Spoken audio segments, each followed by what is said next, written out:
Assalamualaikum warahmatullahi wabarakatuh.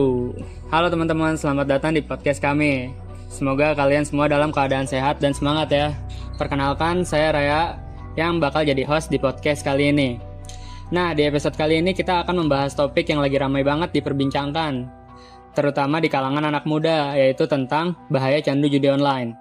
Di era digital seperti sekarang, hampir aktivitas bisa dilakukan lewat internet. Kita bisa belajar, bekerja, belanja, bahkan cari hiburan hanya lewat smartphone. Tapi sayangnya, perkembangan teknologi juga membawa dampak negatif. Salah satunya adalah semakin mudahnya akses ke judi online. Yang bikin miris, korbannya bukan cuma orang dewasa, tapi juga banyak pelajar dan mahasiswa. Karena itu, hari ini kita akan ngobrol santai tentang apa itu judi online, kenapa banyak orang yang bisa kecanduan, dampaknya, dan bagaimana cara menghindarinya. Udah ada 3 teman aku di sini. Halo semuanya. Halo. Lanjut. Iya. Oke, halo. Perkenalkan di sini nama gua Rafa ya. Jadi, halo juga buat teman-teman yang nonton sama teman-teman gua ini. Coba boleh perkenalkan diri dulu. Oke. Halo semuanya, perkenalkan nama aku Machiko Kaila Dwi Rianti dari kelas 2503. Halo, perkenalkan nama saya Novel Ahmad. Oke, langsung aja kita mulai. Rafa, sebenarnya apa sih yang dimaksud dengan judi online? Kalau dari gua ya, judi online itu kayak aktivitas taruhan yang dilakukan melalui internet menggunakan aplikasi atau web. Biasanya itu pemain menyetorkan sejumlah uang, lalu berharap mendapatkan uang yang lebih dari hasil taruhan tersebut.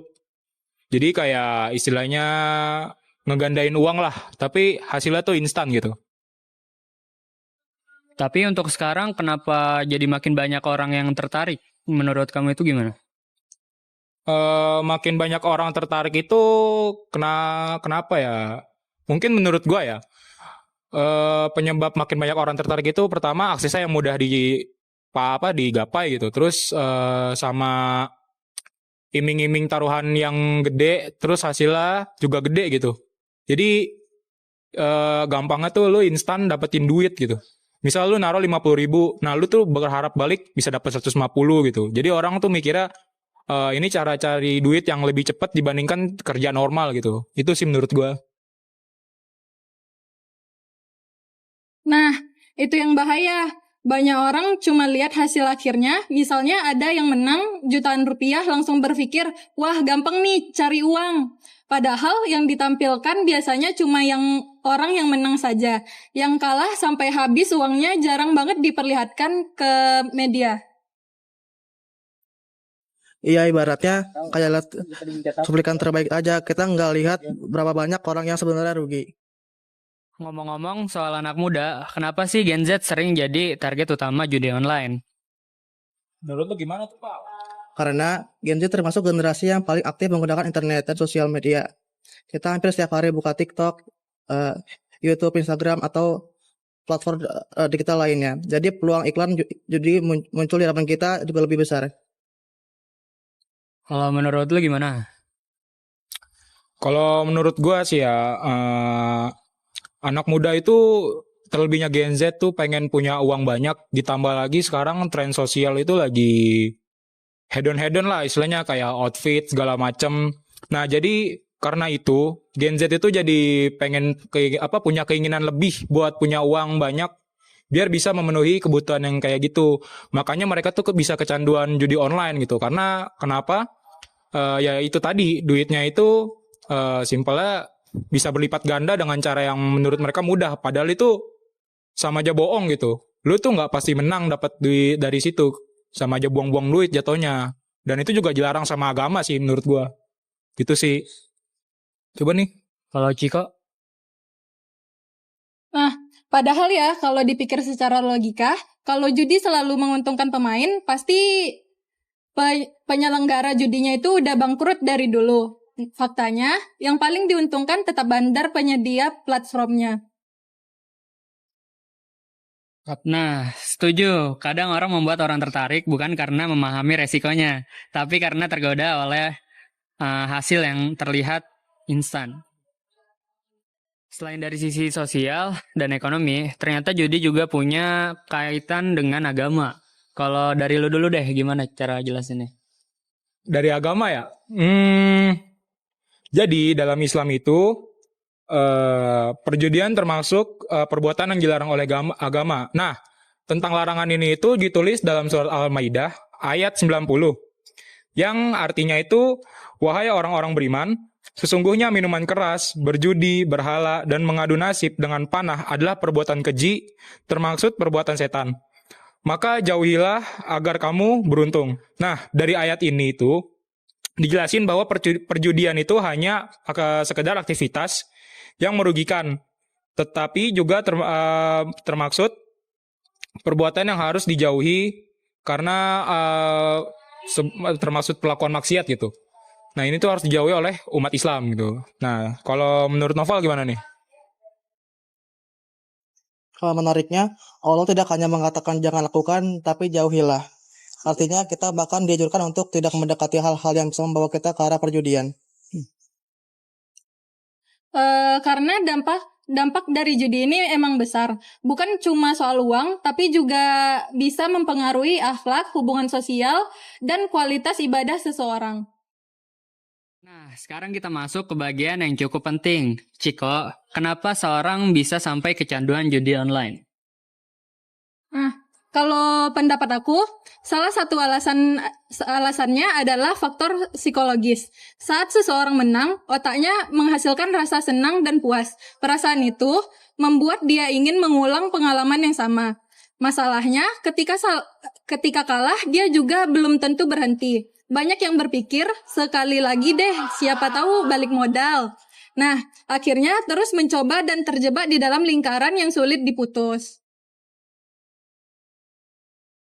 Benar, banyak orang yang awalnya cuma iseng, misalnya modal Rp2.000, Rp20.000. Begitu menang sekali, mereka jadi percaya diri untuk menang. Untuk menang. Ya, padahal sih ya, kalau lu main judi nih, kemenangan awal itu seringkali membuat orang semakin berani masang taruhan yang gede gitu. Padahal mah, udah masang taruhan gede, nggak ada income-nya gitu. Jadi sama aja bohong. Istilahnya lo buang-buang duit gitu. Nggak, ya mending kerja, ngapain judi. Menurut gue sih gitu ya. Setuju.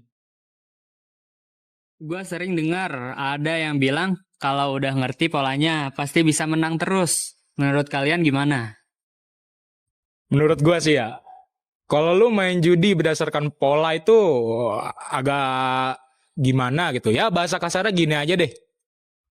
Lu main judi melihat pola itu istilahnya bodoh gitu. Karena lu main judi itu udah diatur sama admin, nggak bakal ada pola-pola kayak gitu. Itu pola-pola gitu tuh ya emang settingan dari admin aja biar lu terus kecanduan gitu. Jadi ya percuma, lu belajar pola segala macam nggak mungkin menang. Sama aja lu buang-buang duit, mending kerja. Gitu sih saran gua. Betul tuh Raf, kalau emang ada pola yang menjamin kemenangan, semua orang pasti udah kaya karena judi. Faktanya, justru banyak orang yang kehilangan uang dalam jumlah besar karena judi tersebut. Kadang, kemenangan kecil itu malah jadi umpan supaya pemain terus bermain. Akhirnya ketika mulai kalah, kerugiannya jauh lebih besar dibanding keuntungan yang pernah didapat. Jadi bisa dibilang kemenangan awal belum tentu pertanda akan terus menang ya? Ya bener banget itu Ray. Jadi udah gak usah judi. Gawe. Udah paling bener Setuju, kerja. gawe guys. Kerja guys. Kalau dikaitkan dengan kehidupan mahasiswa seperti kita, dampak judi online tuh seperti apa yang kita rasakan? Nah, kalau menurut aku ya, dampak bagi mahasiswa itu besar banget. Misalnya, ada mahasiswa yang awalnya cuma coba-coba karena penasaran, jadi dia mau mencoba judi, mana tahu bisa dapat uang instan. Nah, lalu uang jajan yang harusnya dipakai makan, malah dia pakai buat taruhan atau judi. Belum lagi kalau sudah mulai begadang untuk bermain. Besoknya masuk ke kelas jadi ngantuk, nggak fokus, tugas terbengkalai, dan prestasi akademik bisa menurun. Bahkan gue juga pernah dengar ada kasus orang minjem uang ke temen atau pakai pinjol gitu ya buat main judi. Nah itu mereka tuh minjem buat nutupin kerugian dari judi gitu. Padahal mah kalau udah sampai tahap itu tuh ya, itu masalah tuh makin runyam gitu. Lu nggak punya duit buat ngeganti, tapi masih kecanduan gitu. Kalau dari Raya gimana nih? Padahal masa kuliah itu untuk membangun masa depan ya, ini malah diperlakukan untuk memperusak masa muda kita. Sekarang kita bahas solusinya. Ciko, apa yang bisa dilakukan supaya generasi muda terhindar dari judi online? Nah, kalau menurut aku ya, yang pertama itu tingkatkan literasi digital. Kita harus bisa membedakan mana konten yang bermanfaat, mana yang berpotensi merugikan kita. Yang kedua, jangan mudah percaya dengan iklan yang menjanjikan keuntungan instan. Kalau ada yang terdengar terlalu bagus untuk jadi kekayaan, biasanya memang tidak realistis. Yang ketiga, isi waktu luang dengan kegiatan positif. Misalnya olahraga, ikut organisasi, belajar skill baru, bikin konten kreatif, atau melakukan kegiatan yang bisa mengembangkan diri. Nah, yang gak kalah penting nih, selain dari yang tadi Ciko sama Noval sebut, kita juga harus memperkuat nilai agama. Kenapa sih harus memperkuat nilai agama gitu?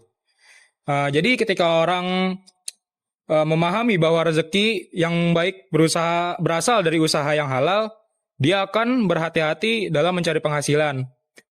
Allah Subhanahu wa taala juga berfirman dalam surat Al-Baqarah ayat 188 yang bunyinya yang artinya dan janganlah kamu memakan harta di antara kamu dengan jalan yang batil. Nah, jadi ayat ini mengaitkan kita bahwa memperoleh harta harus dengan cara yang benar dan tidak merugikan orang lain. Oh ya, sekali lagi ya, memperkuat nilai agama ini maksudnya tuh bukan berharap sama Allah tiba-tiba ada duit gitu. Enggak, itu tetap harus kerja. Nggak bakal duit tanpa usaha tuh datang. Jadi tetap harus kerja. Dan jangan judi. Karena udah dilarang sama agama. Bener nggak? Betul. Stop judi guys. Kalau ada teman atau keluarga yang sudah terlanjur kecanduan, apa yang sebaiknya kita lakukan? Menurut Ciko atau Noval dulu deh, gimana? Menurut aku jangan langsung menghakimi. Kadang orang yang kecanduan justru membutuhkan dukungan dan bantuan. Kalau menurut aku ya, kalau ada teman kita atau keluarga kita yang udah kecanduan judi itu, kita bisa mulai mengajak ngobrol mereka dengan baik-baik, mendengarkan masalah mereka, lalu mengingatkan dampak yang mungkin terjadi kalau kebiasaan itu terus berlanjut. Nah, bener banget nih kata Nopal sama Ciko. Nah, kalau menurut gue itu paling kalau bisa nih ya, lu boleh libatin keluarga atau orang yang lebih berpengalaman lah, biar bisa ngebantu gitu dari keluar dari kecanduan judi online.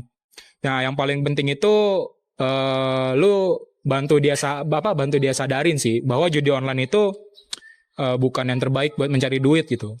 Kalau perlu nih ya, dia kan kecanduan judi nih, pasti butuh duit dong buat nutupin boncosnya. Nah, karena dia butuh duit itu pasti dia nyari orang untuk pinjam duit. Nah, kalau bisa dari situ lu jangan pinjemin sih.